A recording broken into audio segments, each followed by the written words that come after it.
Welcome to my new Anupama series video, जिसमें कि आज अनुपमा बा के कहने पे पूजा में बैठने के लिए तैयार हो गई है, वो भी वनराज के साथ। जब अनुपमा पूजा में बैठ जाती है तो बा कहती है कि अनुपमा और वनराज तो बैठे हैं समर की तरफ से, तो उधर डिंपल की तरफ से कौन बैठेगा। तो उसके लिए अनुज बोल पड़ता है कि डिंपल की तरफ से मैं बैठूंगा। वहीं अनुज भी जब डिंपल की तरफ से बैठता है तो उसके बगल में आकर माया जबरदस्ती बैठ जाती है। ये सिचुएशन देखकर सभी को बहुत ही ज्यादा ऑकवर्ड फील होता है, मगर होनी को कौन टाल सकता था। पूजा में भले ही अनुपमा और अनुज अलग अलग बैठे थे, मगर पूजा की विधि करते समय दोनों के हाथों को भगवान आखिरी में जोड़ ही देता है। और पूजा में अनुपमा और अनुज के हाथ को मिलते हुए देख करके वनराज के शरीर पे बिल्कुल झटका सा लगता है। वहीं दूसरी तरफ समर और डिंपल के बीच में झकझक हो जाती है कि पाकी आखिर अपने भाई के ही शादी को छोड़कर चली गई है। दूसरी तरफ अनुपमा के पास किंजल आती है और वो भी कहती है कि डिम्पी का इस तरह से जाना सही नहीं था।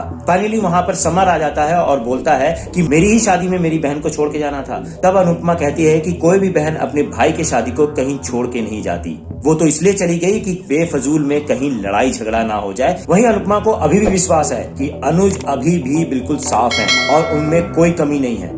इस बात के लिए वो किंजल से कहती है कि मेरे को अभी इंतजार है कि अनुज खुद आएंगे और मुझे सारी सच्चाई बताएंगे। इसी बात को लेकर किंजल अनुपमा से कहती है कि क्या आप अब भी उन पे इतना भरोसा करते हैं। तो अनुपमा बोल पड़ती है कि अपने से भी ज्यादा, और अब देखना है कि मेरा भरोसा टूटता है कि और ज्यादा गहरा हो जाता है। वहीं पूजा में समर मन में ही सोच लेता है कि अनुज ने मेरी माँ के साथ बहुत ही गलत किया है, मगर आज मैं सबके सामने अनुज को बताऊंगा कि मेरी माँ अब किसी के लिए नहीं रुकेगी, वो अपने लिए जिएगी और अपना प्रोग्रेस खुद करेगी। और उसी समय ऐलान कर देता है कि मेरी माँ अब अमेरिका जा रही है और अमेरिका में जाकर के अपना सपना मालती देवी के साथ पूरा करेगी। ये बात सुनकर के अनुज को एकदम से झटका सा लगता है और वहां पे सभी लोगों के बीच में कुछ उसके चाहने वालों के चेहरे पे खुशी आ जाती है और उनके ना चाहने वालों के चेहरों पे उदासी छा जाती है। और वहीं पर अनुपमा की माँ अपनी बेटी से कहती है कि मैंने हमेशा तुमको अपने मन को मारने के लिए सिखाया था, मगर आज मैं कहूंगी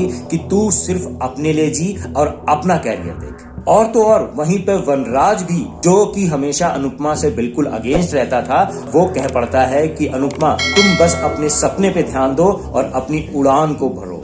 इन सभी बातों के साथ बा कह पड़ती है कि शादी की बाकी रस्में कहां पर होंगी। तो तुरंत ही माया उठकर खड़े होकर बोल पड़ती है कि शादी की आधी रस्में शाह हाउस में कर लीजिए और बाकी बची रस्में आप कपाड़िया हाउस में कर लीजिए। मगर अनुज यहाँ पे कुछ नहीं बोल पाता है और फाइनली सभी लोग मिलकर के ये डिसाइड कर लेते हैं कि संगीत और हल्दी की रस्म शाह हाउस में होगी और बाकी शादी और विदाई की रस्म कपाड़िया हाउस में होगी। और वहीं पर माया अनुपमा से कह पड़ती है कि अनुपमा बताओ ना, तुम्हें तो कोई प्रॉब्लम नहीं है कपाड़िया हाउस में आने से।